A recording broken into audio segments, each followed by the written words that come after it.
এর জন্য আমি চাই সেখানে আমাকে চিটাং এবং ঢাকার মতো প্রার্থী ঘোষণা করা হোক।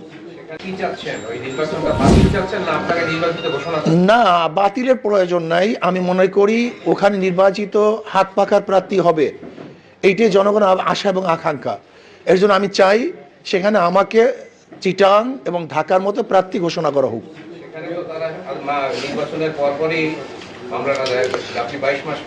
আমি সেটা বলছি যে আমার তামাদি হয়ে গেছে এবং তামাদি উত্তরণের এখতিয়ার জজ সাহেবের আছে, শুধু এতটুকু যে মামলা গ্রহণ করার এখতিয়ার সম্পূর্ণ মহামান্য আদালতের আছে।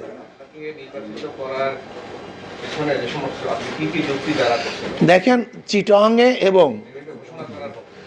চিটাংয়ে এবং ঢাকার কোড এভিডেন্সের ভিত্তিতে রায় দেওয়া হয়েছে, সেগুলো আমাদের কাছে আছে, আমরা সেগুলো নিয়ে এসেছি। আমি মনে করি তাদেরকে যেই ভিত্তিতে রায় দেওয়া হয়েছে তার চেয়ে অনেক বেশি এভিডেন্স আমাদের কাছে আছে, আমরা দাখিল করছি।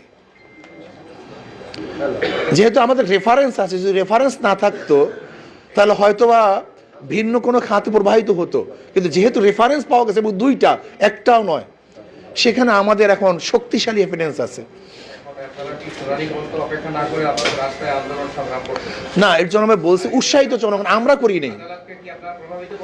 না, আসলে আদালতকে প্রবাহিত করছে না, বরং উৎসাহিত জনগণ আদালতের রায় শোনার জন্য আগ্রহী। এখানে প্রভাবিত না, বরং উৎসাহিত জনগণ তারা আদালতের রায়টা শুনতে চায়। তারা তো জানে না, তারা মনে করছে আজকেই বিচার।